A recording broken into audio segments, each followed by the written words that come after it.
That can only mean one thing, that at Geek Corner, another episode is here. Logan is back, which means a new Marvel movie has probably come out, which it has. So Logan's here, so we can discuss the Guardians of the Galaxy Volume 3. Logan, what's up? Steve, man, it's good to see you. It's been a minute.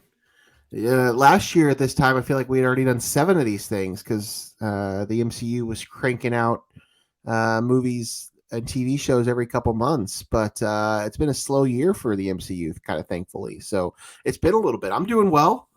Staying busy. How about you? I'm not as busy as you. I know that for an absolute fact. You are one of the busiest people I know. That's good. I'm glad that you're keeping busy doing stuff you love. But I'm doing well. How about you? Oh, I'm well. You can tell I'm sunburned a little bit from our game yesterday, but I'm not the busiest person ever. I don't know. It's always something. I can never have a full life planned out. You're doing something you love and you're paying the bills. Something like that. Is that what's important? I'm just working to pay bills. That's all I do. That's all that matters. And change lives. I do it to change lives, of course. As you should. Molding young minds. At least I hope so. Molding young minds. I did pull out a Coach Cermak quote yesterday. Oh, what was that? That ball's got to be caught. That's good. If you played baseball at Oakwood High School, everybody knows what I talk about. Yep. That ball's got to be caught. Yep. That's good. Then the kids look at me like I'm crazy, and I'm like, "Can I tell you a story about Bob Cermak?" Oh my God! He continues to mold the young minds by osmosis from you, so that's great. Love Bob Cermak, one of my favorite people. Mm-hmm. But yeah, Marvel's cranked down, or they've scaled back a lot of their what they're pumping out, and the writer strike's not going to help either. I've given up. I've given up on the Blade movie when it's said they can't film now. I've given up. Yep. I'm not sure that movie's going to happen either. But yeah, they've definitely slowed down. As I said, last year, 2022. It's May 7th. I guess we only had one movie by now. They did this year. We've had 2 movies in the calendar year already. Last year we'd only got this is the same time right now that Doctor Strange came out last year. Yep. So we had just done that show, but there was also several TV shows that they were dropping on us. Let's see, what was the timeline on that? So Moon Knight was in March, I guess. So I guess it wasn't that much more than what they're doing now. It just seems like it's a lot less because they keep spacing things out, which I think is a blessing. Yeah, the Blade thing. Yeah, I have little confidence that movie's going to happen, and it might be for the better. But we'll see. I'm glad we got what we got this weekend, though, and I'm excited to talk about it. Yeah, I don't know how you want to do this. I did a spoiler-free one, and it was very tough to do. Yeah, of course. But I liked going into this movie not knowing what to expect once again, kind of. We got so used to how does this move forward, these theories, and this one was really all we knew was they said it was the end of this group. We don't know how it was going to end. We don't know where they were going. We knew that it'd be a Rocket backstory just from the previews. There was no spoiler there. And so it was just nice to go in there and say, okay, this is going to be a James Gunn finale for him in the Marvel universe. This will be closing a chapter on their characters for them being together probably. So you could kind of just go in and enjoy, but it gave a different tone than what I was expecting from Guardians from the other 2.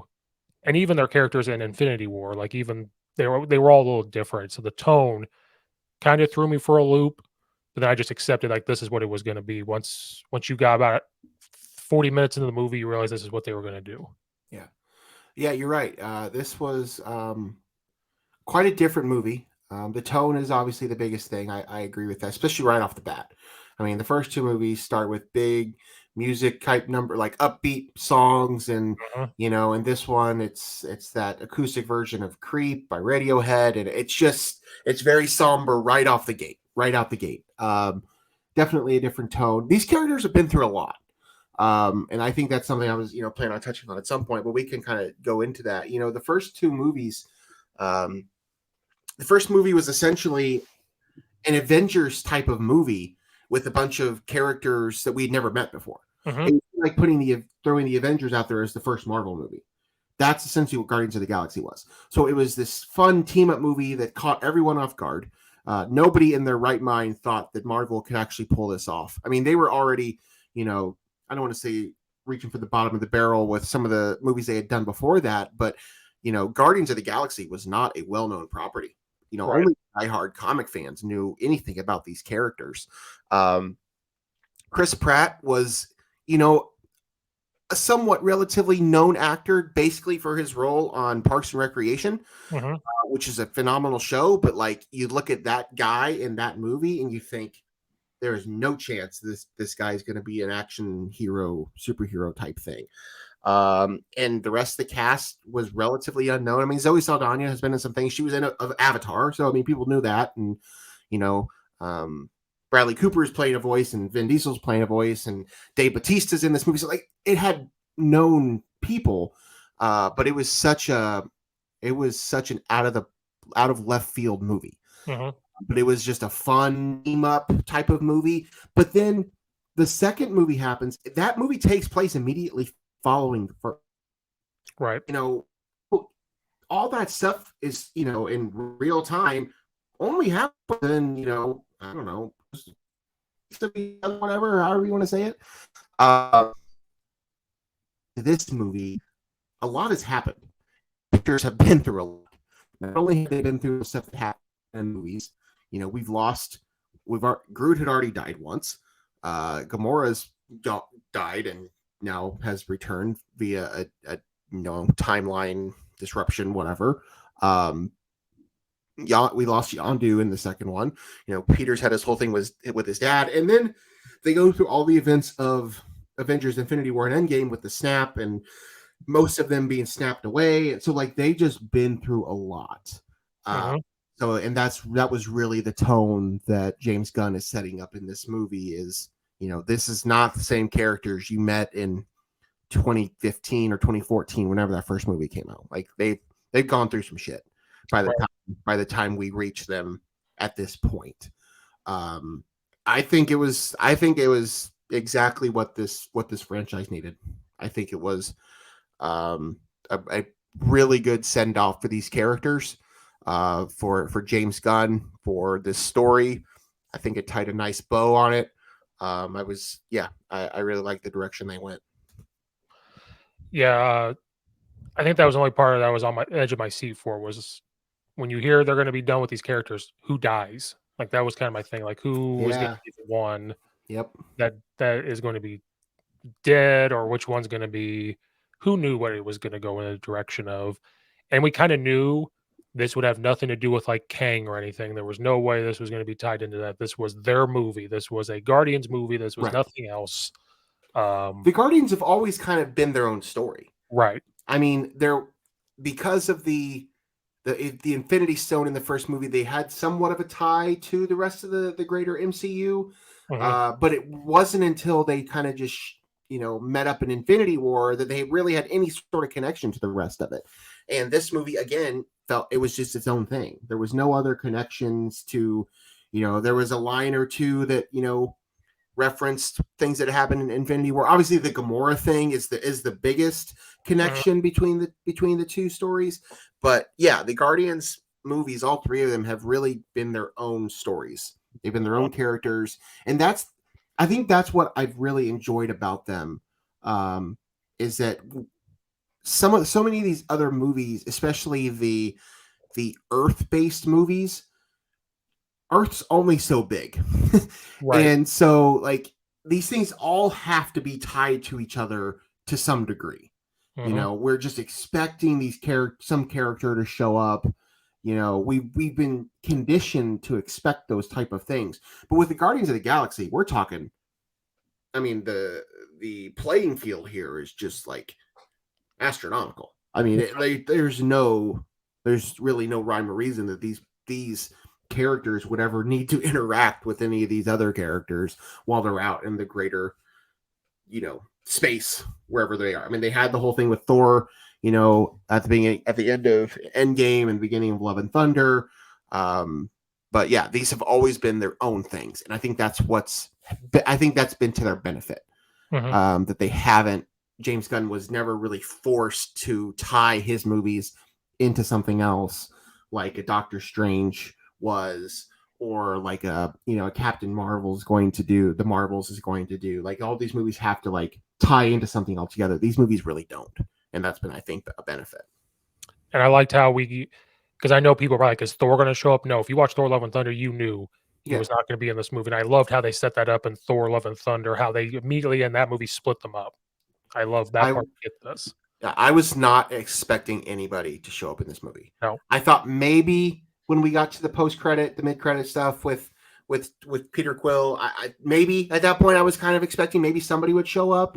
Right. But no, there was other than that, there was really not a whole point in this movie where I thought we were going to see somebody. I mean, who would it be? Captain Marvel? I mean, that'd be the only one. Like none of these other characters are out there.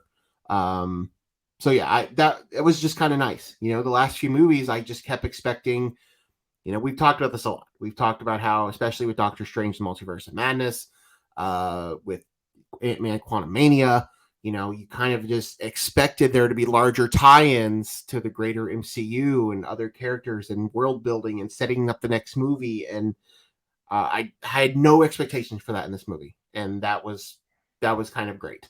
Mhm. You did allude to the death. Who I was fully expecting us to lose some Guardians Yep. in this movie. I was shocked when we got to the end of it, and we didn't.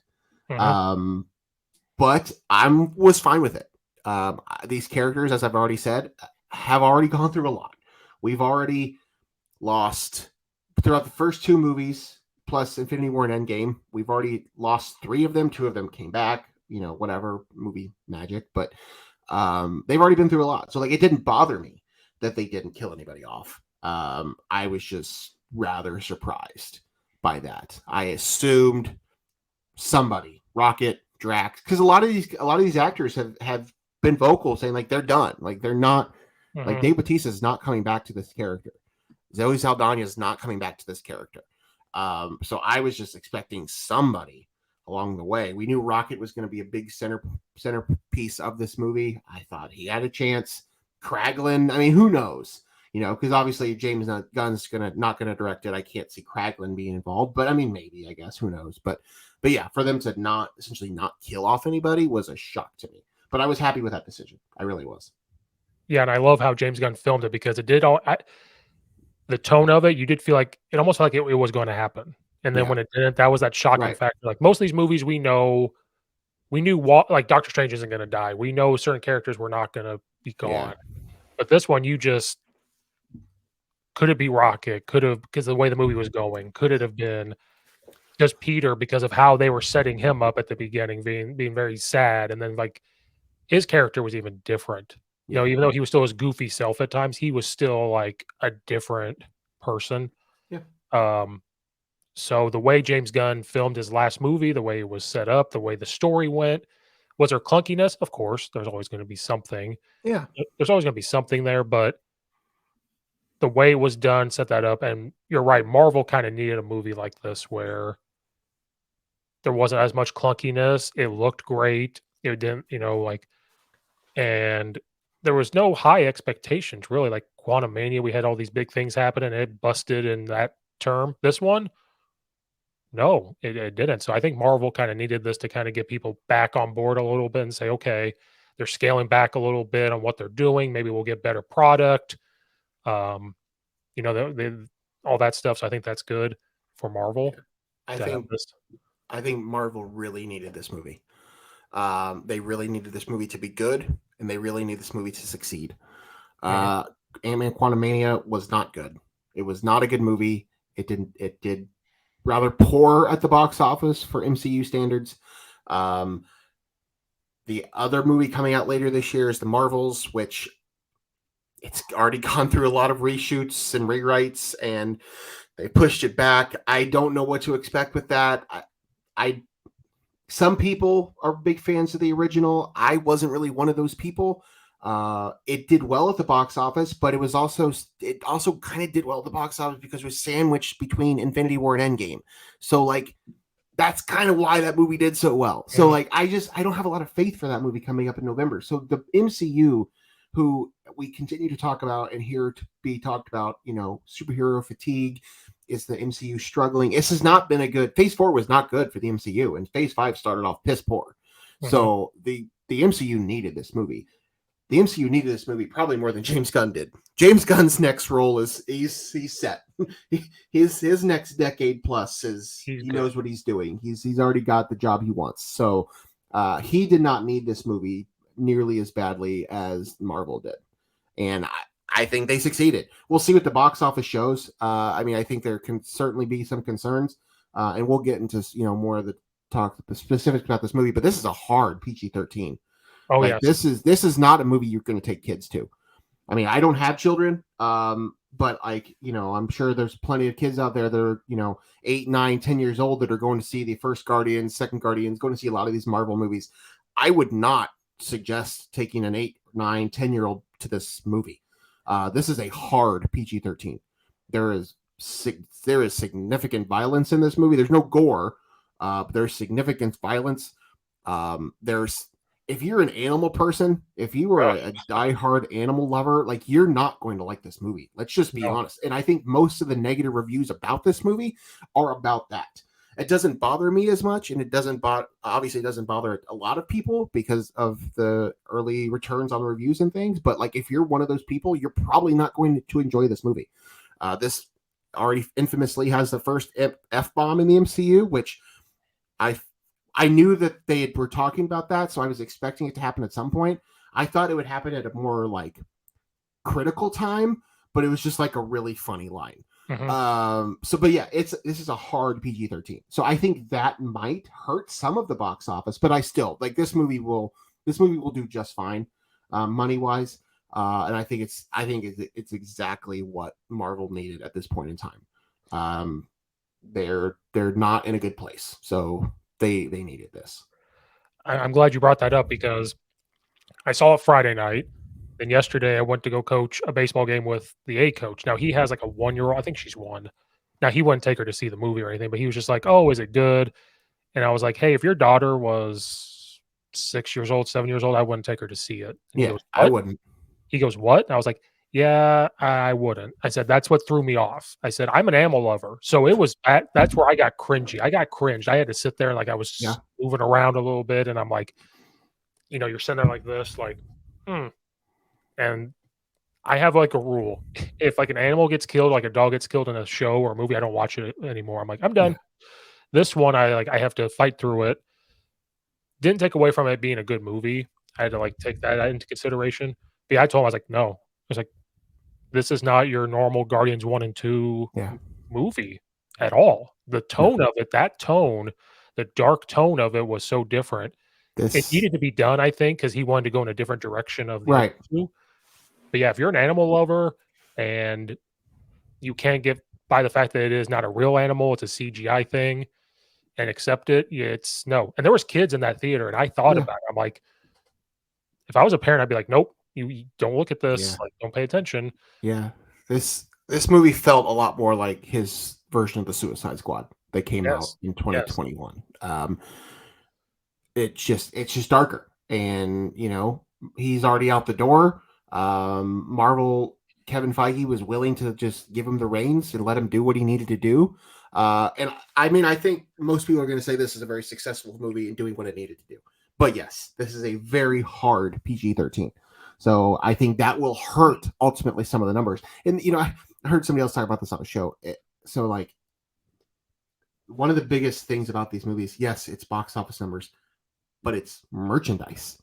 It's going to Target or Walmart or going to Walt Disney World and buying a stuffed Rocket doll or winning a stuffed Groot doll that I have sitting behind me. Like, that's about selling merchandise. And yes, while there are grown adults like myself that have some of those things, like that's marketed towards children.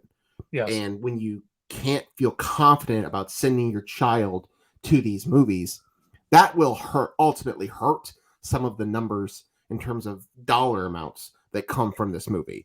I don't think Marvel cares that much. They've already sold enough Rocket and Groot merchandise. So I don't think it's really going to matter. at the end of the day. But that is certainly something to consider when you're releasing a movie like this. But as I said, I personally I think it did what it needed to do. With the animal thing, like it's always kind of been this fine line because like yes, Rocket Raccoon is clearly a raccoon. He is Mhm. clearly an animal, but like he is also a walking, talking thing. So like I have a hard time really envisioning him as an animal. Like if Mhm. Rocket Raccoon were to ever die in one of these movies, I don't think it wouldn't bother me. Like it would, just Old Yeller. Like those are two totally different things. Like Marley and me. Like those are two very different things. But what they did in this movie with the animal characters that they did in this movie, some of them were, you know, um, whatever the word is, humanized or Oh, yeah. whatever, Yeah, yeah. to the point where they were like talking and doing all these things, but others were not. Like others were very much just animals. So there's definitely a fine line there with it. So I can understand some of the blowback and some of the you know negativity that's going to be steered towards this movie for that reason. Right, like, when Rocket is bleeding and he's on that thing, Yeah. I didn't look at it as an animal, I looked at him as a No. person, which Right. doesn't make it Exactly. doesn't make it better, I guess, but we're all desensitized in Right. movies But I with. don't think that's the issue. I don't think it had Right, nothing necessarily to do with Rocket himself. I think it was more about the other animals that are in this movie, um, that are that some of these things are happening to. I don't think Rocket himself is the problem. right. Like, his backstory when the hand's coming to grab him from all the little raccoons, that part I think people have a problem with. Yep. When they stole the files and it didn't show what was happening to him, but you could hear it, I think that's gonna be a big problem. Yep. When they were blowing up the animals into the big thing and then Yep. they killed them, like, Yep. that's what they're gonna have a problem with. Yep. I think it was I think the biggest thing, well, I don't know, I shouldn't say that. I To me probably the biggest thing was the scene where he's trying to help his friends get out Oh, yep, yep. and the high evolutionary character like kills them. Like that to me I think is the hardest part because that's the only real time that we see. Yes, we see the one scene where they speed up the evolution process and all that stuff. Um, but I think that to me would be the hardest scene. But still, like they were talking animals, like they weren't. I don't know. They weren't quite to Rocket. They weren't quite Rocket Raccoon, but like they were still kind of on that fine line between what are we doing here? Um, yeah, And I think the scene where he first gets thrown in the cage right after he had all the surgeries and, like, yeah, where he says, "Hurts," and you could see, like, that I think that part I had a problem with that. I'm watching it like, "Oh, the poor little raccoon." Like, yeah, that's all I was saying. I was like, yep, "Oh." Like, yep, I think that part but, like, speaking of animal, this movie took you through every emotion I think you could yeah, have. Every emotion absolutely, a human being can have, you had it. You laughed, you wanted to cry, you wanted to have these sad yes, emotions, you had these mad emotions, like, you know, it did everything it needed. Like, yeah. every emotion you could have in a movie, it was there. I thought it was fantastic, and that's what a movie should do. That is what a good movie should do. Not every movie is going to do that. There's a lot of movies that are just pure, that are good movies that are just pure action movies or pure comedies or pure dramas or whatever. But like movies that like this that do all of that stuff and do all that stuff well, those are some of the best movies you're going to see. And I, Mhm. I think as far as Marvel movies are concerned, this is certainly up in that category. Yeah, it put you through the ringer. I mean, as you said, you laughed, you cried, you were mad, all of it in this movie. But at the end of the day, I walked out with a huge grin on my face, ready to see it again. I've not gone back a second time. I'm excited to, maybe this week, thinking about it, maybe today, who knows? Uh, the day's still young. Yeah. But yeah, it succeeds in that standpoint. Absolutely. Um, who did you think in the movie was gonna die? Like, did you ever have a thought like, "Okay, this is setting this up?" Um, I would have put my money on Rocket or Drax. Um, I I didn't feel like it would have been Star Lord. But that was obviously on the table. It wasn't going to be Groot. We've already seen his death. It wasn't going to be Gamora. We've already seen that happen again. I don't think Nebula or Mantis are quite big enough to really in that role to really draw that punch. But again, Yondu was kind of the same way. Mhm. But yeah, I would have put my money on Rocket or Drax. Drax mainly because, as I said, Dave Bautista's flat out said he's done playing Drax. Like he's seen Drax to the end of that role. So like I just thought he made the most sense to me. If I was going to put money on anybody going into this movie who I thought was going to die by the end, I would have absolutely 100% said Drax. And Rocket would have been would be my second pick. Mhm. But I really liked how they ended it. I like the arc that they gave Drax. Um, I'm sure it was discussed. Are we going to kill any of these characters off? I don't know. If that was who made that decision. I don't know if that was a James Gunn decision or if that was a Kevin Feige decision. Well, we can talk about the Star-Lord thing in a second, but maybe they just wanted to keep him alive in case they want to revisit it again, because they do have supposedly have another big team up movie around the corner where they're going to want to have as many people as possible, and I don't know when we're actually going to get Secret Wars. It may be 30 years from now, but supposedly that movie is supposed to be coming out here in the next 3 or 4 years, and you want, to my understanding, you're going to want as many characters as possible. So, they just want to leave that open as an option. So yeah, Drax would have been my number one pick, if you will, for who I thought was going to die. Yeah, I thought him, Rocket, then Peter, but as the movie was going, there was a small part of me that thought, could it be Peter and Rocket because of the way it was going? Yeah. Well, and there was honestly, I remember this. I didn't vocalize it, but there was a moment about, I don't know, 25 minutes before the end of this movie where I thought to myself, no one's gonna die. Mhm. Like I'm playing out like what I think's about to happen in my head. I'm like, it doesn't really add up. Like everything's really working out in their favor. I Mhm. don't know that anybody. And then the one thing happened at the end with Star-Lord, of course, going back for the Zune. I was fine with it once I realized what he was doing when he gave it to Rocket and all that stuff. I thought like, okay, if this is why, like we've made such a, I would have understood it, but I thought that would have been a little ridiculous Yeah. if that's the reason why Star-Lord died, was because he went after the Zune. I wouldn't have loved that. But then at the end, when you saw that, he was giving it to Rocket and everything like that, that made more sense to me, Mhm. when it actually played out. But yeah, I thought I reached that point. I think it was around the time where they have the big, maybe the hallway scene where they're all fighting. Oh, yeah. I don't know. Yeah. There's a point in there. I'm like, I don't think anybody's actually going to die in this movie. But then Star-Lord did, like he was dead, like Mhm. he was gone. But conveniently enough, they had a sentient being there who was drastically underused throughout the entire movie. We can talk about that too, but Yes. conveniently just flies out there and saves him, and all is well. I have a theory on that, and I'll get into that in a second. But yeah, I would have said Drax for sure. But there was that point where I kind of thought, I don't think it's gonna happen. I don't think anybody's gonna die.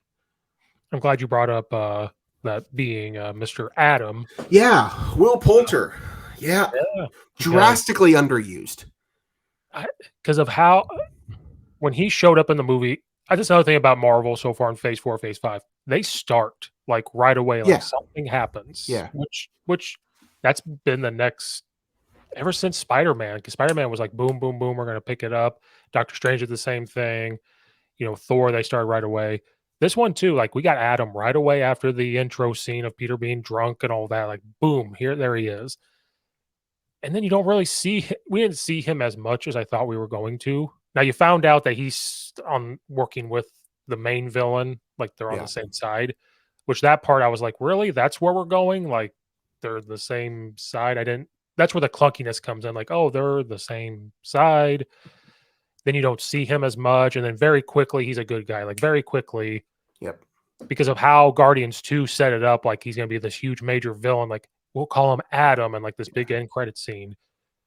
I like him, don't get me wrong, I liked him. I thought he was fun, like the funny parts, but weird storyline for yep, him. yep. It was underdeveloped. I don't know.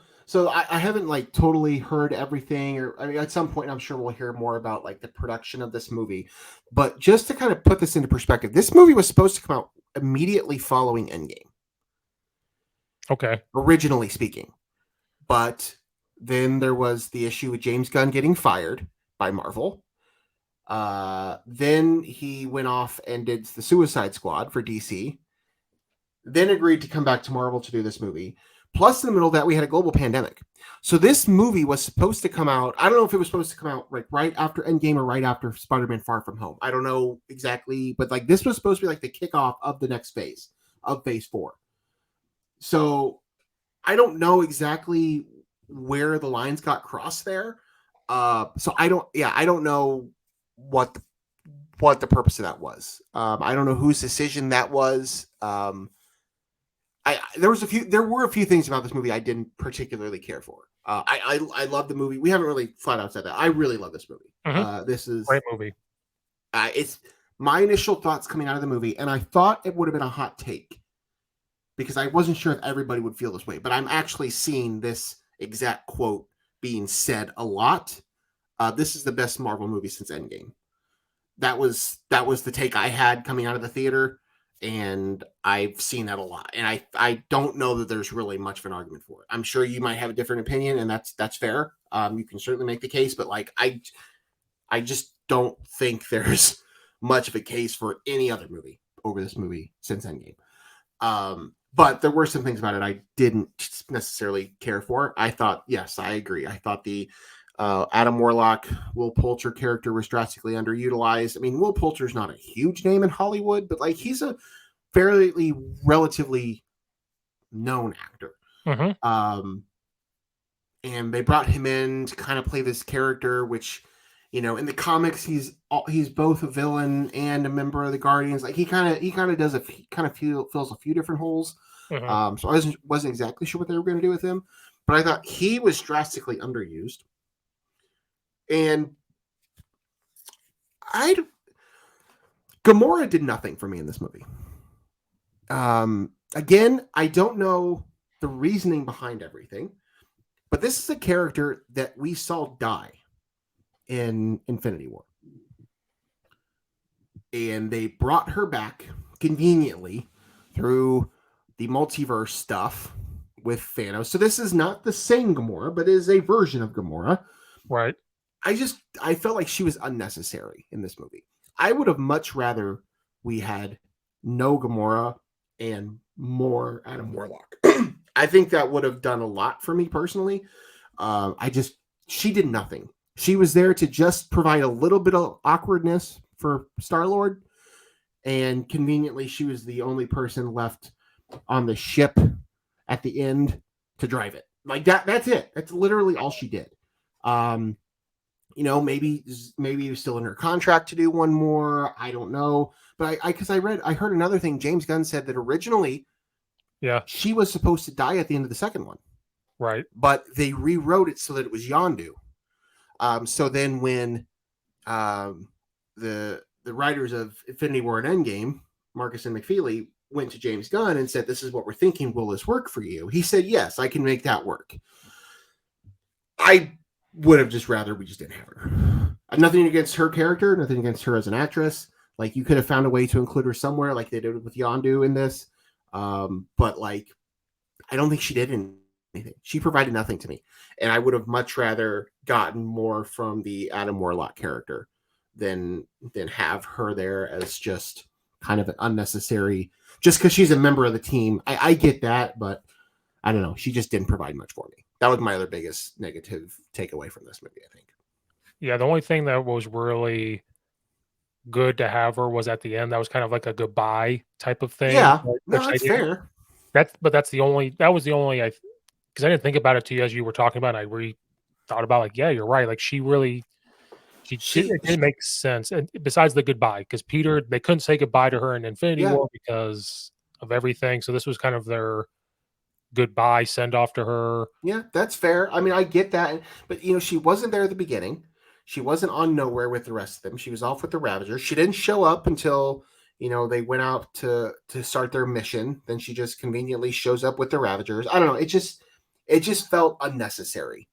Um, as far as the story goes, not that her character is unnecessary, not that Zoe Saldana as a member of the MCU is unnecessary. Just as far as the story went, her inclusion in the story felt unnecessary to me. Yep, I agree because I did see that interview where he said he's going to kill her off in Volume 2. Mm-hmm. The writers and the Russo brothers and Kevin Feige said, "Hey, we have this idea for."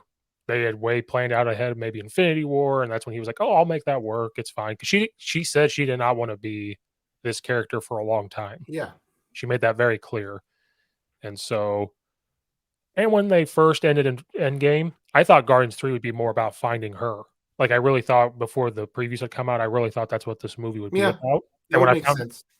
when I found saw the previews and I realized it was a rocket type movie, I was like, "Okay, what's gonna be her role? Like, what is this gonna be about?" And you're right, like, the only good thing she provided was driving the ship and the fight scene. Like, that's really about it that she Yeah, provided to this story, which that was one of the best fight scenes in the MCU, I think. I loved that whole film of that fight scene in the hallway. I agree. I love that scene too. That one, and then towards the end where they all came in to take down the high evolutionary, I thought was good too. Loved it. When after Rocket had gone in there to save the animals and whatever, yeah, I thought that was fantastic. But yeah, the hallway scene, or if it was even in a hallway, whatever it was, that was, yeah, I agree. One of the better fight scenes the MCU's had. What do you think about this villain? He's one of the best villains they've had. I agree. That's even because I saw right after I saw the movie, they had said there was a question like, "Is this a better villain than Kang than what we got in Quantumania?" And I just sit there and think about it, and I said, "Maybe because of the craziness of him, he and think about what he's doing, one of the best Marvel villains we've had Yeah. since Thanos Yep. so far." And the act and real and the acting from everybody was off the charts, I thought, in this movie, and his acting for that character, he made him crazy. He made him Yeah. a hateable person, which is his job. He was crazy, and that's where the hatred come in, like, your emotions, you're like, "I want this guy gone for, the torture of animals Yep. and everything else." He was fantastic. Yeah. You you understood his motives. Not that Yes. you agreed with his motives, but you understood his motives. That's oftentimes what makes it a good villain. Like the MCU is notorious for having villains that are just absolutely just dumb. And like you Yep. don't understand why they're doing the things they're doing. That's really what makes their better villains stand out. Loki, Thanos, Killmonger, um, even Kang to a certain extent. We can talk about him too, but yeah, you understood what he was doing. Again, you did not agree with it, and you did not agree with the things he was doing, but that's what makes him a good villain. You Mhm. understand why he's doing it, and you can actively root against him. You Mhm. know, sometimes good villains you can actually like. You can kind of even little see some of their side of the story. That wasn't the case here. Um, but you could actively root against him. Mhm. I thought he was fantastic. That actor, he hasn't done a ton. I know he was involved in Peacemaker. I know he's worked with James Gunn before. Um, he was phenomenal. The Kang thing to this point has not gone over very well, if you ask me. I don't, and now there's the whole thing with Jonathan Majors. I don't know what the future of that character is. I have no idea. And this is like conspiracy corner. So like I don't take any validity into this. I'm literally coming up with this theory as I'm sitting here thinking. You can't have the timing of it wouldn't have actually worked out this way, but it might be a little convenient that they didn't actually kill him at the end of this movie. Mm. I don't know what I'm going. I don't know where I'm going with that direction, but they don't actually kill that character. Um, and again, I don't know what that means. And we may never see him again. And if that's the case, so be it. Mm. But I'm just thinking here. Again, you can't really plan out the time. The timing of it doesn't work with all the stuff going on with Jonathan Majors. And you've already clearly focused a lot of things around Kang. You have a whole movie coming up that's supposed to be about Kang and the Kang Dynasty. Uh, but this villain so far has been significantly better than the villain we've had in King. Not that Jonathan Majors' performances have not been good. He was good in both of those, both Loki and Quantumania, but I think the collective fan base have been drastically underwhelmed by Kang as the big bad Mhm. in this phase or these last two phases of the MCU. So, and now with all the legal stuff going on around him, who knows? All I'm saying is that it's kind of convenient, maybe, that they didn't actually kill the High Evolutionary at the end of this movie. Just throw it out there. Conspiracy corner. I didn't think of that at all. I just thought of it. So, Because yeah, you're right. It just explodes. You don't really see him, and we've learned if we learned anything in Marvel, you unless have you watch them die, yes, in which we did not. So, huh? So we have our new Kang, our new villain is what we're. I wouldn't go that far. I wouldn't go that far. I don't think I they will can post pivot. it. I don't think they can pivot that hard on the Kang dynasty and everything going on around Kang. Just saying, it might be convenient that we didn't actually watch him die. So That's okay, I want to talk about my Star Lord thing. yes, So we've already discussed how Star Lord does not die at the end of this movie. He kind of dies, and then Adam Warlock comes in and saves him. yes. Do you think that there was a script not long before the final script that he does actually die, I think so. and that Kevin Feige went to James Gunn and said, "We need Chris Pratt"? Because think about this: who have been the big stars of this universe of the last 15 years? Robert Downey Jr. His character's dead. We Mhm. might see him show up at some point in Secret Wars or something, but that would be it. His Right, character's dead. Steve Rogers, we have aged up. He is retired. Again, could show up in some spin-off series, could show up in something, but as we know right now, he's gone. He is not a part right. of this universe. Chadwick Boseman, unfortunately, is no longer with us. Scarlett Johansson has been killed off of this, have been killed off of this thing. I just find it incredibly fitting that two of their biggest stars that they have left, they have gone out of their way to say at the end of the movie that they will return. Chris Hemsworth apparently did not know at the end of Thor Love and Thunder that it was going to say he is returning, Right. that Thor will return. And I think Marvel is realizing that they're losing their big name actors at a rapid pace. Not that they still don't have big name actors. I mean, Tom Holland, Benedict Cumberbatch, like there's still big names that are a part of this, but they are losing a lot of their big names at a rapid pace. And I just wonder if maybe Star-Lord was supposed to die at the end of this movie. And Kevin Feige went to him and said, "We need him." And they were able to work out a deal, or that he will return. I don't know in what form, who knows what that means. But if you think about it, who's leading these movies right now? They're not. I mean, there's not a lot of A-list power here. So I know that Chris Pratt has kind of waned in the eyes of some of the population, and I understand that, but he's still a big name. I Mhm. mean, people will still go to movies because he's Chris Pratt. Right. So I don't know. That's just kind of something I've been thinking about. Maybe I think it's certainly possible that they're like, we need him. Which Let's not kill him off. which makes sense because, like I said, I had that vibe in the movie that something could happen to him because of how it started, of how down he is.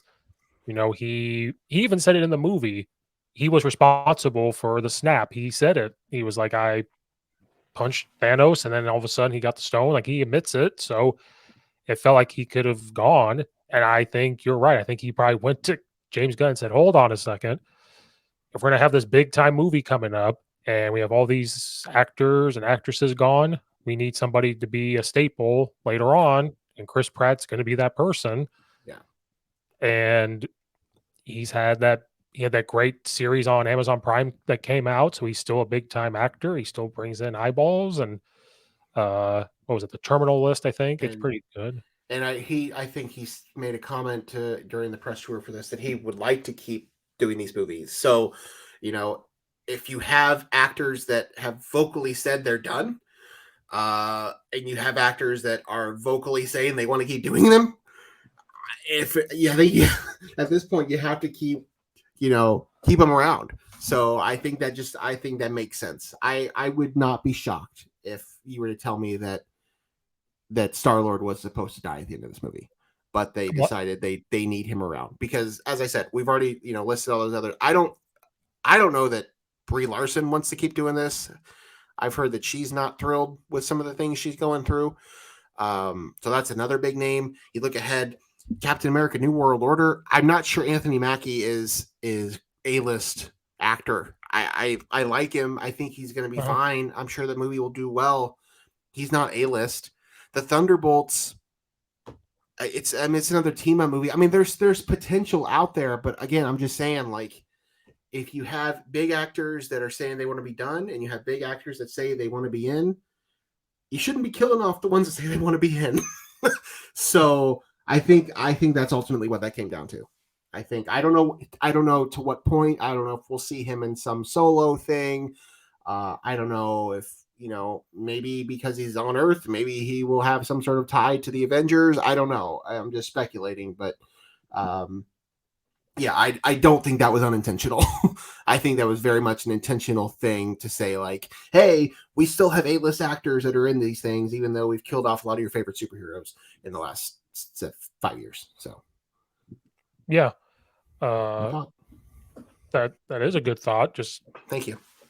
Thank you. because it makes me go back and think of how the movie went, and then he's still here. Yeah. So it gives that vibe of that. And because you noticed how when that said the legendary Star-Lord will return, they were talking about this. You notice how it's in a white screen, Yeah, not I a black don't know what that was about. That was a strange choice because it's always black. That is always a black screen with white text. It was different. I have no idea the situation there. I saw somebody was theorizing that because it would be a different, um, a very different variant. So maybe a different actor could play him. I don't know. I wouldn't go that far. I think if Chris Pratt wants to do it, they'll let Chris Pratt do it. I don't think Chris Pratt is. Um, I know that he's not been. Um, he's had his faults, but I think he's still clearly he's the headliner of the two biggest films in the world right now. So, uh, I don't think he's going anywhere. Yeah, the rumor was because in a different universe, this guy's wearing like a white thing or something. I don't know that could play Star Lord. It was rumored that he in the comics he does have a solo part afterwards, and it's Yeah, changed, and that's why they made it a different screen because he'll be different. could be. Um, so all those were rumored. When Chris Pratt has made comments about playing in DC with James Gunn before, so maybe that's why it was on the table to get rid of him. But Yeah, I don't think there's any reason he couldn't do both, but I don't know. We'll just have to see what they end up doing because obviously they have a good relationship, and James Gunn has a tendency to work with a lot of the same actors. I do not see James Gunn, or I do not see Pratt playing Superman. Um, which is the big talk right now is who's going to be Superman in James Gunn's new movie. I do not see that being Chris Pratt, but no, yeah, who knows? I mean, that's certainly on the table too. But yeah, it certainly was not unintentional. That was how the movie ended with him back on Earth and saying that he will return. which it could be Captain America because he's on Earth. You never know when he'll pop up, or they Could could be. they could wait till the Avengers movie. He could wait. Yeah, who knows? I don't know what they have in mind. I think, you know, we spent so much time theorizing about what all these upcoming projects were, and they came out and told us what all these projects were. I am going to wonder if they are going to pivot quite a bit on a lot of upcoming things. Just we went from trying to crank out as much content as possible to put stuff on Disney Plus, and the way the entertainment and particularly the streaming industry has changed over the course of the last 6 to 8 months, it doesn't seem like that's the same mindset that they have. So I don't know if we're going to see all these TV shows that they originally told us we were going to get, or at least not nearly in the timeline that we thought we were going to get them. So it would not shock me at all if they slide a Chris Pratt solo show or solo movie into their schedule, or something along those lines. Again, I don't know. I have no idea what they would do with him. Um, but yeah, it wasn't unintentional. What do you think of our new Guardians team up? I mean, it's cool to see it. I don't know that we'll ever. I don't think that's ever going to come to fruition. Um, I mean, who knows? You know, they always kind of tease some of these things. You remember at the end of Guardians 2, they showed that group of Ravagers that was Sylvester Stallone, Michelle Mhm. Yeoh, like Miley Cyrus was voicing that one character. Like, you know, we always get some of those things. It was cool to see that group, you know, kind of together at the end. I hope we see more of some of those characters. I would love Rocket Raccoon to be a fixture of this thing. Mhm. Um, you know, we'll see if that happens. And Groot's the same way. I mean, I don't think you can really get rid of those characters, because it doesn't really require much. You know, as far as talent's concerned, I don't think anybody's going to be heartbroken if Bradley Cooper doesn't come back to voice Rocket Raccoon. I think you could easily replace him with somebody else. Uh, Groot doesn't say anything. We we'll touch on that in a second. But I don't think Kraglin will be in a non. I don't think Sean Gunn's going to be in a non James Gunn Guardians movie. That's just not happening. Um, the young character, the girl, I don't remember what her character's name is, but she has Fela. Is it Fela? Fela? Phil? I don't know. Whatever. I could see her showing up at some point in the future. In some capacity, because I know she has connections to the Guardian, she has connections to Captain Marvel, so you know, there could be something there. Um, so it was cool to see, you know, at the end, but I wouldn't put any stock into seeing that sort of group down the road. In a in another version of a Guardians movie, I don't think that will happen. But it would be cool to see some of them back again. I heard a rumor Oh, hit me. they could be tied to the credit scene of Eternals. We have not seen or heard from the Eternals, and I don't know if we will again. I don't know. I mean, we knew at one point they said there's going to be a sequel to that movie. I wouldn't be shocked if they don't, honestly. Could be. I mean, there could be some sort of connection. I think there's enough there. Uh, so maybe, but I don't know. I haven't seen that, and I don't know exactly what's the reasoning behind that. Just from being in space, like they're in space, do they cross paths? Does Oh that well, is that yeah. I mean, that could be. because there was a big thing about Adam Warlock, like we need to Yeah. see more of him. Could there be a Well, yeah, tie? I should have mentioned him. Yes, I that is the one of that group that I think we will see more of. I don't think you bring in Will Poulter and underutilize him that drastically and not kill him to not use him more. I think he is. If I was going to put money on anybody in that group that you're going to see more of, it would be him. Um, the Eternals, if they do end up making that movie, would make sense. If they continue on with the Captain Marvel storyline, that could make sense. Um, but but yeah, that I mean, we'll see. But that wouldn't shock me, I guess, especially if they do end up doing an Eternals too. I think it was a video someone they did a breakdown of each end credit scene, and they brought up the Star Lord thing, and with the new Guardians, they said could Star Lord somehow be tied into Eternals? That's why they changed it to the white screen. Yeah, Could these characters somehow cross paths with those people because they're out in space? Um, are they going to come sure. across worlds that get destroyed by Eternals? Like, there was just this big thing, and just because you're in space, and how does Star Lord come back? How does he become a character again? And so, could he be tied because he's on Earth now, and it's whatever? I I just thought that wouldn't. I mean, maybe I because he named know. Star Fox. I think that's who Thanos' brother. Maybe because of the Yeah, names. yeah, Maybe that's how. correct. I Yeah, I mean, I know we as Marvel fans love to theorize about this stuff, and I spend way too much time doing a lot of this on my own, but I don't think that I can honestly come out of that movie and do a lot of theorizing for what's to come of these characters. I don't think, especially without James Gunn being involved. Mhm. Again, I don't think we've seen the last of all of them. I do think we will see more of certain characters, but I don't think we'll get another Guardians of the Galaxy movie. No. And I don't know if I will. I would expect to see that group team up anywhere, but we'll see. I mean, it's certainly everything's on the table, um, but I mean, they already kind of have everything planned out for the next 2 or 3 years. So we'll see. I mean, at least again with Groot and with Rocket, you don't really have to. You could have them show up 10 years later, and it wouldn't affect anything.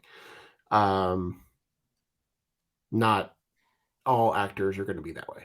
So Right.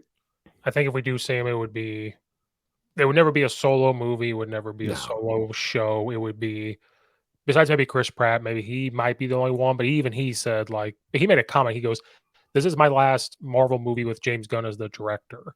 So yeah, he made that comment, so he's okay with doing something else without him, but there'll be like an infinite like the Avengers where they just kinda pop in and it won't yeah. be their movie.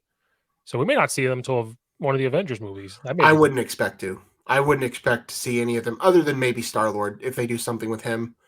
I wouldn't think you're going to see the rest of them until at least Secret Wars, whenever that movie's right, going to come out. if at all, with this writer strike, who knows when. Yeah, I haven't even. I had the Phase 5 pulled up. What is the Phase 6? So currently, Secret Wars is scheduled for May of 2026. I don't know if they're going to hit that or not. I They don't. I don't know anything about. I don't know. Are we ready? Are we done talking about this movie? Because I mean, Sure. at some point we can move on and talk about the rest. But I didn't know if there was anything else. Oh, so at the end, the Groot line. Oh, yes, yes, yes. How did you interpret that? I interpret it as we could understand what he was saying, Okay, that's how finally. I interpreted it too, and I don't know if that's how everybody's hearing that. If everybody's thinking, oh, can he speak English now?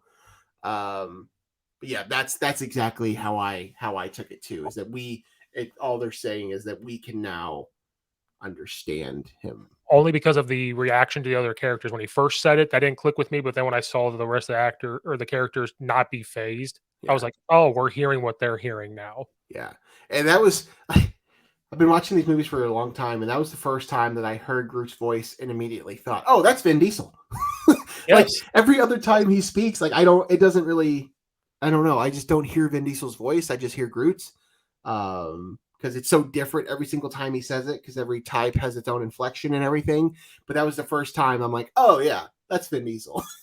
Yeah, Forgot. that is No, it true. was. It was. I thought it was kind of cheesy, but like it was fine. It And he was. was It built was like cool. Vin Diesel too. Did you like Yes, how at his the build end. is? Yes. Yeah, He's yeah. built like Vin Diesel. No, I love that character clearly, and I'm wearing my Iron Groot shirt. Yeah, it's I thought the same thing, but I like that. Um, let's see anything else pertaining to the movie. Um, uh, I thought Mantis was fantastic. She was, a character that we got in the second movie that was kind of, as like a plot device type thing. But I thought, while Rocket was the heart and soul of this movie, I thought Mantis really carried a lot of the emotion, and I thought she did really well. I thought she was great. Drax, the arc they gave him, Mhm. with the kids at the end, like that tore me up. Like that made me cry. Um, Nebula, all the characters are great. They all were. Again, I've already said my piece about Gamora, but she was fine. Like Zoe Saldana was fine in the movie. I just, whatever. Um, let's see, High Evolutionary. That was great. Um, yeah, I think that's everything. Right? Did we need to cover anything else? No, I mean, you kinda got into the inside of why Rocket's the way he is, like, how why he was fighting Yeah, so hard to get them back in an Endgame, why he was so sad about Groot in the first movie, because it tore at your heartstrings when he was with Yeah. the other animals and, like, "I'm gonna build a spaceship and fly with my friends," Hmm. and all that stuff, like I said, it got to every emotion that you could possibly imagine, Yep. and it was just set up. I knew those characters would die. I was just sitting there like, Yeah. "When's it gonna happen? How is it gonna happen?" Yep. And, And then you there know was the scene where he was, about to die, and like I saw that coming. Like he's not actually gonna die. Like they're gonna bring him back. It's too early in the runtime here. He's not done. Right. Because yeah, he wasn't really involved. He was right there at the very beginning of the movie, and then he was pretty much unconscious. And so all the Rocket we got for the first 2/3 of this movie was flashback Rocket. So it wasn't. I don't even think that was Bradley Cooper's voice. So it was a lot less work for Brad to voice for this movie. Right. But yeah, and then when he finally does, help out at the end, it was cool to see. Love that character. Love all these characters. You know, this franchise holds a special place in my heart. The second one I didn't really particularly care for, but 1 and 3 are just I Mhm. think phenomenal. Phenomenal movies, let alone MCU movies. Just great, just wonderful films, and I thought this was just a perfect bow to put on this franchise Uh-huh. and on these characters. I loved how they ended it. I loved, you know, letting them go off their separate ways. The arc they gave to Drax, the arc they gave to Nebula, um, Rocket, obviously, leading the Avengers. That makes sense. I mean, he was kind of the heart and soul of the whole franchise. I know Peter. A lot of it was about Peter Quill, the first two, but really, I mean, it was they were Rocket movies. We just didn't really realize it yet. Um, so yeah, I was floored. They needed this movie. And I'm super happy for the movie that we got. And I like how James Gunn gave every single character a moment to shine somewhere Yep. in the movie, because sometimes Yep. they get hidden, like, we talked about Ant-Man, like, where was the Wasp in that movie? Well, she made comments in the world that they didn't like, so I think they cut her time. They could have done the same for Chris Pratt because he's very vocal about things, but they need Chris Pratt, and each one had a moment to shine somewhere. Even Groot had a moments to shine somewhere, so Yeah. Groot it was was all violent. he That was where a was. lot of the violence came from. This movie was Groot. Uh, yeah, he was great. I Yeah. agree. So I love that. Um, yeah, just wonderful. So let's talk about what's coming up because it's gonna be interesting. I think next couple of years because I think a lot of things are gonna change. I think we're gonna find out at Comic Con in July that I think they're gonna make some changes here. We know we're getting the Marvels in November. Which is not We've looking already great. gotten the trailer for that. We know what that's going to be. I don't have a lot of high hopes for that, but I'll go into it with an open mind. And then we have later this summer, either next month or July. I think it's next month. We get Secret Invasion, which I'm very excited for. Secret Invasion, Yes. the TV show, the Disney Plus show with Sam Jackson as Nick Fury. That cast is loaded. It's gonna be I think it's gonna be like a mini series. I don't think it's more than like 4 episodes, which I think is fine. I don't think we need to be doing 6 to 7, you know, episode shows. Let's see, how long is it gonna be? Secret Invasion. Um, let's see. June. What are we listing off here? Do I see an episode count? Do I see an episode count? 6 episodes. It will be 6 episodes. Okay, which is fine. That's I think that's fine. That stretches over 2 months. That's what they want to do. I get that money. But that cast is loaded. I'm very excited for that show. That definitely has Winter Soldier vibes, which is cool because love Winter Soldier. It's one of my favorite MCU projects. mhm. Um, Maybe gonna get Loki season 2 this year, but I'm not holding my breath on that. I don't know how involved Jonathan Majors is in that show, but He's supposed to be. It was rumored that he plays a big part yeah, and if we continue to find out more about his accusations, I don't know what they're going to do with that show. because um, they moved it to October already. yeah, so we'll see if we even get that this year. If we don't get that this year, and it's only 3 movies and 1 TV show, that would be interesting. I don't know if they'll try to they can expedite something else. I don't know if What If season 2 is ready to roll and they can release that or something. But either way, so the next year we get Captain America: New World Order, which I mean I'm not excited for. I just we'll just kind of see where we get. I I am excited for Thunderbolts. I think, Uh-huh. which is in July. Again, we haven't seen anything from these movies. We're a year plus out for these, so we're not going to see trailers or anything for several months.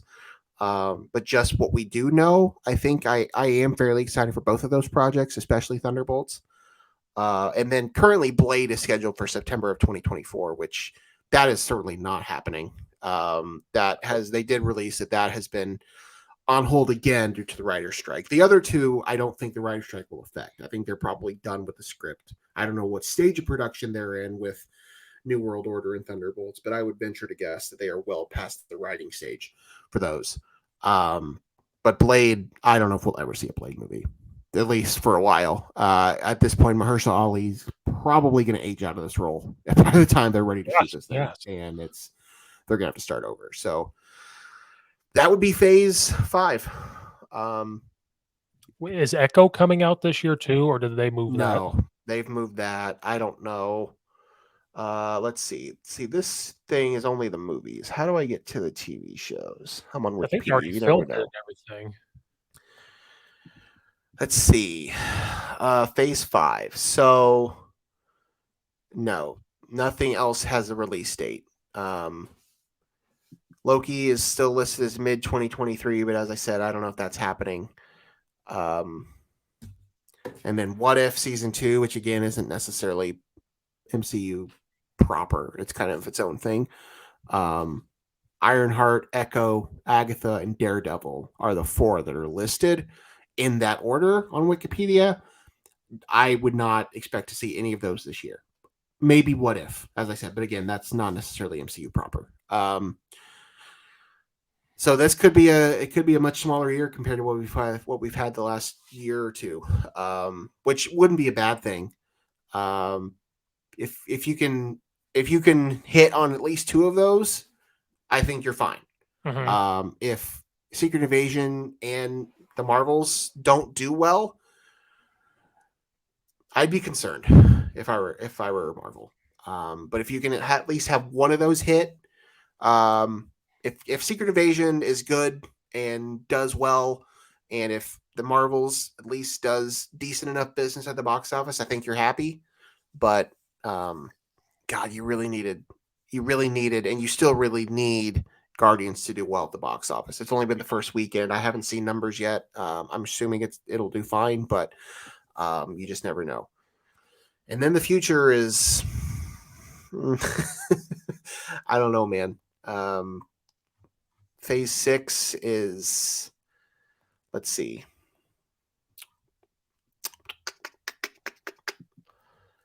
This is Phase 5. So let's go to Phase 6. Currently listed for Phase 6. November 2024 is Deadpool 3. I have not heard that has been affected by the writer's strike, but who knows at this point? We have heard casting for that at least. We know obviously Ryan Reynolds and Hugh Jackman are in this. It says they're in pre-production, so we'll have to see. Fantastic Four is. I wanted to talk to you about this. So, Fantastic Four is currently listed as February of 2025. They are saying, the report I just saw said that they're supposed to start shooting in January, this coming January. Yet they have yet to announce who is in this movie. They obviously know who their actors are. Like they wouldn't say they were going to start shooting in January if they didn't know who their cast was. Which I just find interesting that here we are in May and we still don't know. Maybe they're holding onto that information in case they have other bad news and so they can drop that on us. At this point, who do you want to see in the Fantastic Four? I don't even care anymore at this point. I'm kind of the same way, man. Because we had high hopes for John Krasinski, then they drop him in Doctor Strange, and you're like, it's not going to be him. Then it was, who were we going to see in the Hulk and She-Hulk? We thought we were going to see Jason Segel We thought we were going to see him.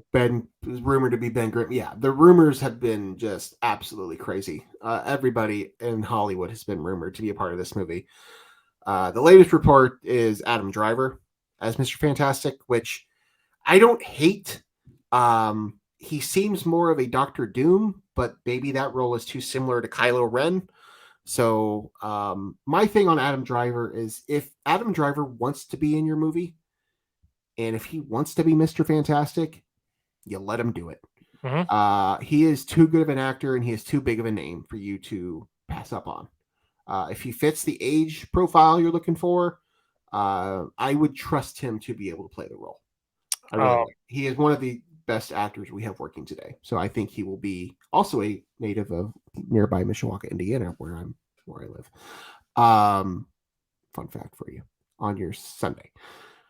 Yeah, I would be fine with it if that's who it is. I'm not in love with the recent rumor I heard of Margot Robbie as mm, I just I don't know. That just seems too obvious, and I don't love that.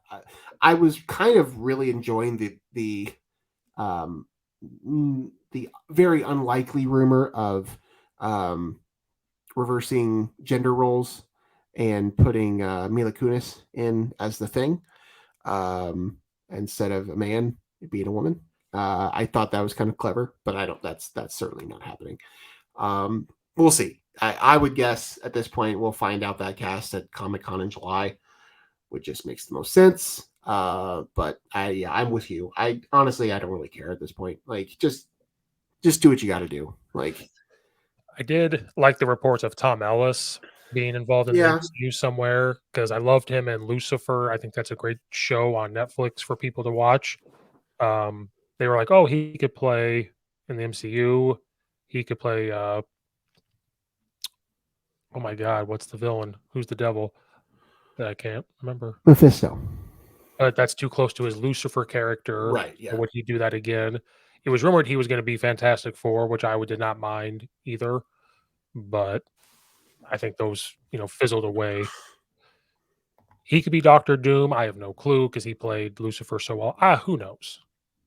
But they're trying to find these A-list celebrities, like you said. They need to find people that are going to make a splash. I think, especially with all the underwhelming performances of their TV shows and some of these movies they've gotten. They're like, we got to make a splash. Yep. I And agree.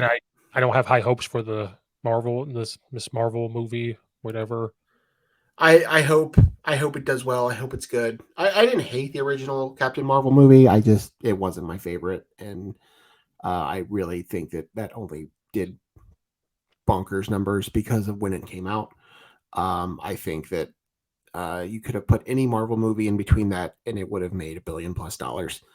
Um, yeah. So we'll see. I liked Monica's character in WandaVision, Mhm. so I'm excited to see her again.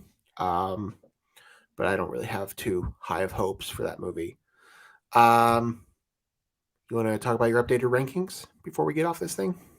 We can, and just real quick, I agree that they're going to change some things because you keep seeing these. Yeah, no, they're definitely gonna. Yeah, They keep fast forwarding shows, and I got excited when I saw the Doctor Strange one. But then I thought about what you were saying. Maybe they're doing that because they need Benedict Cumberbatch to be like, "Hey, we need an actor in here," yeah. and They need names. like He- Elizabeth Olsen is like, I loved not playing Scarlet Witch because I was played her for 2 years straight. Like I was happy. So who knows when we'll probably see her in Agatha, but that's not even guaranteed either. Yeah, no, you need A-list names to bring people into the box office. I mean, just because it's a Marvel movie doesn't necessarily mean it's gonna do incredible business financially. You need big name actors, and when you are killing off and letting contracts expire for actors that want to move on, rightfully so. Like I don't, there's no reason why Robert Downey Jr. needs to play this character for the rest of his life. But if you have actors that want to keep playing these roles, don't kill them off. Right. Especially if they're popular actors. If I don't even know who else would be a If Benedict Cumberbatch wants to keep playing Doctor Strange, you don't kill him off. Like you, Right. I'm not saying you have to do a Doctor Strange movie every 3 years, but like find a way to include him. That's what they did with Spider-Man. He was part of the marketing for that movie. Like people went to that movie because he was in it. Um, so that's just a business decision. So yeah, they're gonna keep changing some things. The TV schedule, I think we're gonna.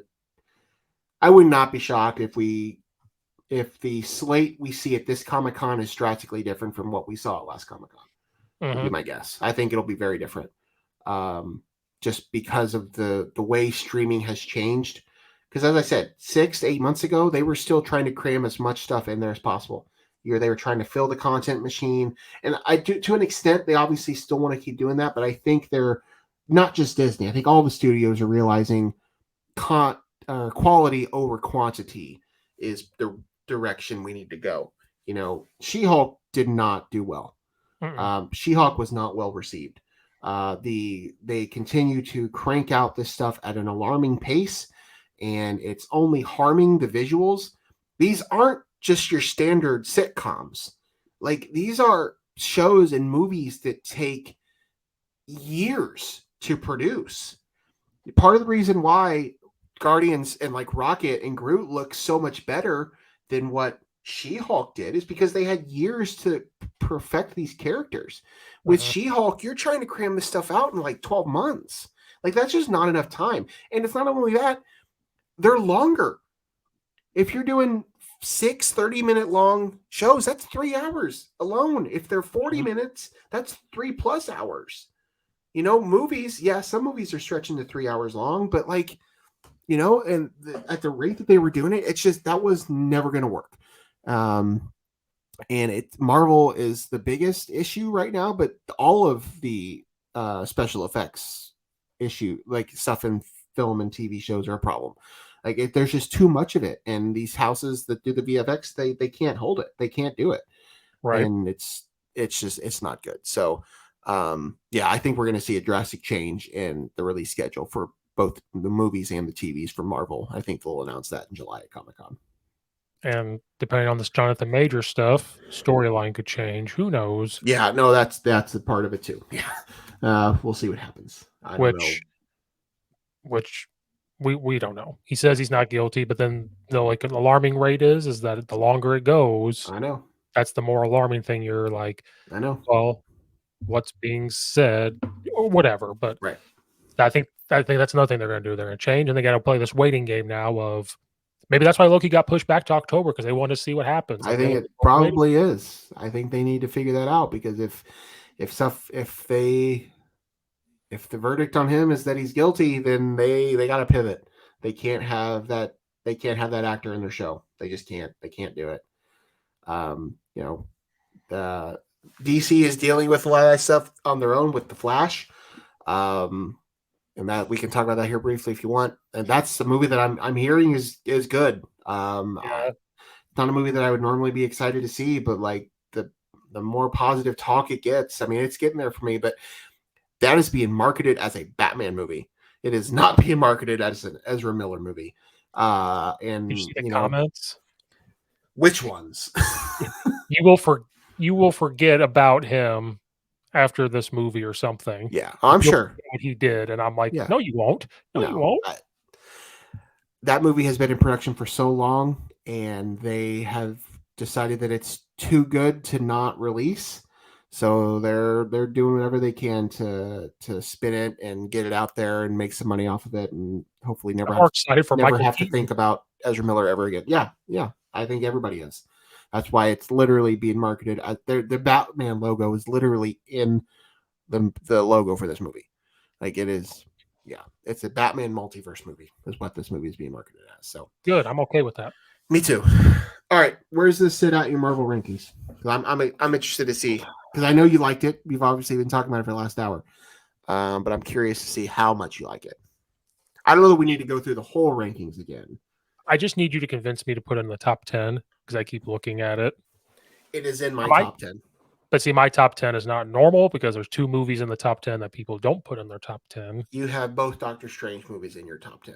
Yeah, well, Yes. this is personal choice, man. You can do whatever you want. It is your I'll just world. I'll just give you my top 10 so we don't go Okay. through the whole thing. Just the All right. top 10. Okay. The top 10 like normal people have is Infinity War is 1, Endgame is 2, then I put Spider-Man No Way Home at 3.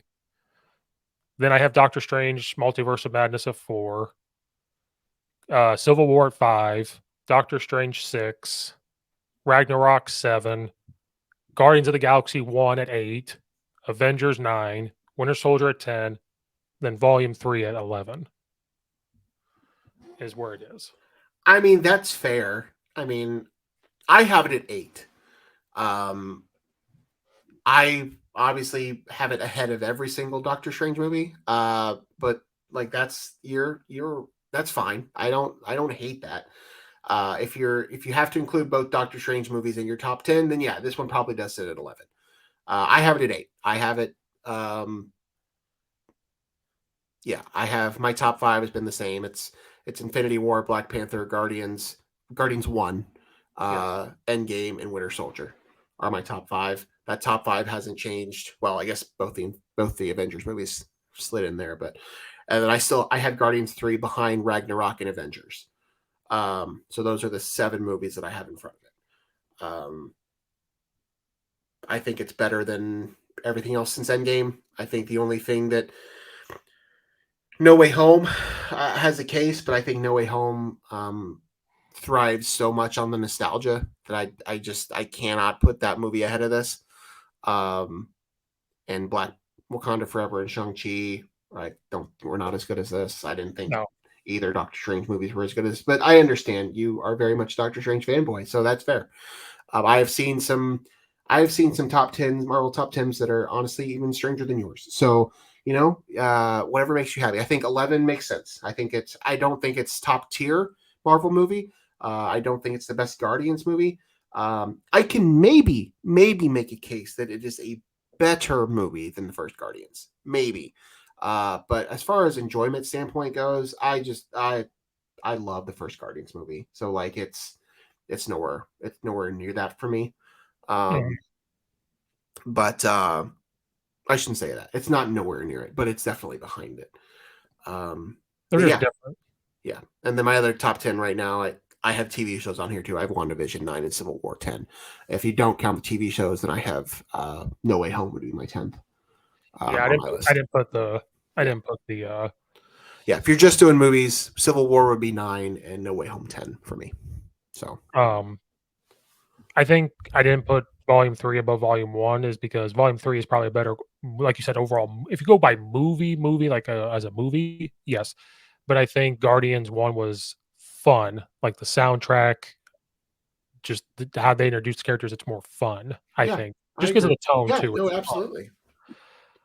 The only Absolutely. movie in my top 10 that I could be talked out of moving down to me is the first Doctor Strange. I don't know why I like Multiverse of Madness so much, no clue why, but me personally, I just like watching it. I just I was very harsh on that movie when it first came out, and some of it was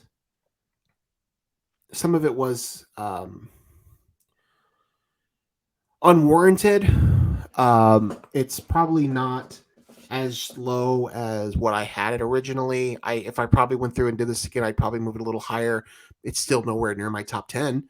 Um, but I still have it higher than the first Doctor Strange. Not that I dislike any of those movies. I think that they're both fine. There aren't many Marvel movies that I drastically hate. uh Quantum Mania is very low on my list. Quantum Mania is of the 41 properties I have on this list, which again includes the TV shows. I have Quantum Mania 38th. It is wow. only above Thor: The Dark World, The Incredible Hulk, and Iron Man 3 on my list. I did not like that. I did not care for that movie at all. I was so bothered by everything they did in that movie. Um, but other than that, I mean, most movies, most Marvel movies and Marvel properties I've enjoyed. Here's the big question before we sign off. So Marvel has now had 5 trilogies. There's been a Captain America trilogy. There's been Thor's technically had 4 movies by now. There's an Iron Man trilogy. There's a Spider-Man trilogy. There's a Guardians of the Galaxy trilogy. Black Panther, Doctor Strange have both had 2. So those is that 5, right? Mm-hmm. So 5 that have had at least 3 movies, if not 4. So how would you rank those movies, those Oh, trilogies? it's so tough because I always forget Thor has 4 movies. Like it's just Well, even if you just count the first 3, because I have, don't know, whatever, however you want to do it. I would just you can't rank Doctor Strange, Steve, because no, no, he's only had 2. So no. how would you rank the other 5? Iron Man, Captain America, Thor, Spider-Man, and the Guardians. I would have to answer it this way. I think Captain America and Guardians have to be 1 or 2. I I think they agree. have to be up there. Yep. Then I think you have to go Spider-Man. Correct. Yeah. Then you just down the list. I think Thor might be the last. Yeah, that's fair. And then Iron Man or Thor have to be the last.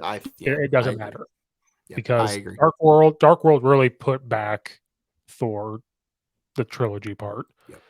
And then Iron Man 2 and 3 were not. Iron Man 3 is hit or miss. Sometimes you want to watch it and it's okay. Then times you're looking at it and you go, "What the hell were they doing?" Yep. But yeah, I think Captain America and Guardians now have to be 1 or 2. Yep. And I think no Spider-Man's a very close 3, I think, for me. But it's 3 for sure. But they're all 3 are right there. But I would agree with you. That would be my ranking too. I would probably put Guardians 1, so Captain America 2, Spider-Man 3, Thor 4, Iron Man 5. I mean, both of those had one movie that I really enjoyed, and the other 2 I didn't really care for. So yeah, they're both kind of on level playing field. which is bad because Iron Man is a good movie, and then No, it's a great movie. It's the other 2 that. But I like Ragnarok better than I do the original Iron Man. So yes, but good stuff. I agree. Glad we agree. I agree on that. Then when Doctor Strange 3 comes out, then we can change this up. Okay, great. I look forward to that. Even though Avengers Infinity War is almost a Doctor Strange 3 to me, so that's okay. Oh, so is Spider-Man Home. Spider-Man No Way Home is kind of like a Doctor Strange movie too. That's true. That's true. Which I have not rewatched it since I think it was out in theaters. I don't think. It's a good movie. Because I can't stream it anywhere. Yes, it's on like Stars or something. I own it. Do you want me to mail it to you? I own it too. I just have. You want me to get you my login to my digital copy? No, I have one. Okay. Then what are you complaining about? You can stream it. I guess so. That is a poor excuse, Steve. Oh, real quick, I'm loving Ted Lasso. Oh, I knew you would. I knew you would love Ted Lasso. I really did. We have a free or a trial subscription to Apple TV for like 6 or 8 months or whatever. I don't remember. And we both sat there and we're like, what can we watch here? And I looked and I said, well, they say this Ted Lasso is pretty good. So she looked at the description. She goes, all right, let's watch it. We're only on season 2. Yeah. Where he has his panic attack on the field to go talk to the therapist. That's where we're at. Yep. It's such a good show. Season 3 kind of takes a dip, I think. I think a lot of people have agreed. But season 1, especially the timing of when it came out, like coming out during the pandemic when people needed something like that, it was just perfect. It was just perfect television. I knew you would like that show. It's, people look at it and like, I don't know anything about soccer or I don't like soccer. I'm like, it's as much about soccer as The Office is about paper. I mean, it's not like if somebody says that to me, I'm like, oh, so you're big into paper sales. Well, no. Okay, well then what's the difference? Like, it's not about soccer. Like that's just kind of like it's a workplace comedy. Just like, are you into, small town local government? Like, oh no, but you like Parks and Rec. Well, yeah. Okay, well then what is the difference? That's where I'm at. So I knew you would like it. It's a really good show. I wanted to end it with that. I'm liking Ted Lasso. Yeah, that's wonderful. I didn't know. I remember like people told me it's good for years. Read the description. I've seen clips of it. Yeah. And I was like, I don't know if I'm going to like this. Who's your favorite character? Roy Kent, probably. Yeah. We speak the same language. Yep. We speak the same. He's wonderful. I didn't like him at first because of maybe the voice threw me off, and then I was like, oh wait, yeah, that's the guy in the Thor. Yep. End credits. But now that we've gotten to season 2 and he's starting to be there more and do this stuff, I was like, Yep. Right. there's more to this guy. He's a treasure, man. Brett Goldstein is just a wonderful human, and I didn't know he I had a love him so much. I didn't know he had a podcast either. I'm gonna have to He find it. does. He does have a podcast. He brings on comedians and actors and things, talk about movies and stuff. But big fan of the Muppets too, if you're interested. Yeah, so that's a good show. That I haven't really. I mean, I have Apple TV, but I don't really use it for a ton. I've watched some movies on there. I need to watch Shrinking, which just came out with Jason Segel and Harrison Ford. Oh, Severance. Severance is the other big Apple TV Plus show that you need to watch. It's did you ever watch Lost? Watched the first season, but I haven't kind of really... like Lost. It doesn't take place on an island, but Lost vibes. It would be the next, probably the next best Apple TV Plus show would be Severance after Ted Lasso. So I did want to watch the one with Harrison Ford and Segel. I was like, and if you're looking for a cry, watch Coda and Thank Me Later. That's a movie, not a TV show. That's only if you need to cry, though. I wouldn't recommend it if you don't want to cry. I don't like that part of feelings, so we'll see. Sorry. Good stuff, man. It's good to talk to you. Absolutely, all the time. Love this movie. Glad we got to do this. Yeah, I wish I would have wore that shirt. It's hanging up in my closet, but I didn't think about it. It was that or my Doctor Strange shirt, and I wasn't going to wear that. So damn it, Steve. And I have a Captain America shirt. I have Iron Man shirt. I have it all. This is the only Marvel TV show shirt or Marvel T-shirt that I have. I think. Hey, when Infinity War came out, walked into Kohl's, they were selling all those shirts for like $10 a piece, and I couldn't say no. Yep, of course. I've done the same. All right. Well, I think we got it all. I think so. So that's the spoiler review of Guardians and the rest of Marvel. I always forget this until the end. Go check out Logan's other podcast, No One Asked This podcast. Thank you, Steve. They do kill it. They're killing it now on YouTube. They kill it over there. Yeah, we'll probably slow down this summer once the Illinois basketball transfer portal stuff winds down. We'll probably take some more time off. We didn't do a show last week. We'll probably do one this week. But yeah, we appreciate that. We enjoy doing it. Numbers have, they've kind of staggered a little bit, but we appreciate all the viewers out there and all that. So thank you. I share it here and there too. I try to do what I can. You're good people. You're killing it too. You've beaten us on some shows, some Illinois related stuff. I got a little competitive there for a little bit. I'm like, we can't let Coach Steve beat us. We can't do it. I thought the same thing for a moment when you guys were killing. I was like, wait a minute, hold on. Your Jaden Epps video did well. Did really well. And I remember seeing those numbers. I'm like, damn. That was pretty impressive. But we were still doing like full shows and not doing necessarily only Illini stuff. So I recently started like cutting up the Illini stuff, and that does a little better when I do it that way, as opposed to the whole show. But yeah, it was your Jaden Epps one when he transferred out. That was a good episode for you. Good stuff. I know I got competitive at first. I was like, well, hold on, wait a minute, hold on. But then I sat down and thought about it, and I was like, I don't care. I want them to do. I thought about it, and I was like, you know what, though?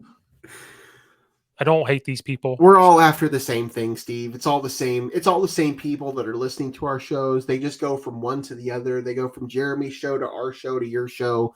Like, that's just what they do. They listen to Sleepers. They listen to all these other ones, and they just hop around. And that's why I like doing this, because it's different. It's not just talking about Illinois basketball and football and all that stuff. So, yeah. Well, since you guys are good people, I was like, I don't care if they do well. Fantastic. It's people if I don't like them, I'm like, well, hold on a second. That person there doesn't know what they're talking about. So at least you two know what you're talking about. I was like, that person over there doesn't know anything, or they're a bandwagon Illini person. Like, no, you don't know what you're doing. But the Illini fan base is strong. It is a strong fan base. It sure is. We need to have another show where we talk about sports. I do that too much, though. But we'll do that sometime, just you and I, because I want to get your take on some things. But a different time, not for this episode. Hey, I told you for the no one asked us, I'm available. I'm gonna hit you up. I think when we get into the heat of it, when Craig can't do a week, I think I'm gonna hit you up because I think that would make some sense. So, um, once we get into the heart of the fall and everything, well, you're gonna be a little busy, but College football is easier because it's on the weekend. So all that stuff is yeah, way that's easier. true. All right, I need to go Well, eat lunch. It's 2 well, o'clock. that wraps up. Oh, it's 1 o'clock here. It's okay. Well, yeah. Well, that wraps up another Geek Corner. So check out Logan's other podcasts. They'll be in the description. We got plenty of clips I can make from this. So thank you guys for watching or listening, and we will see you guys on the next one.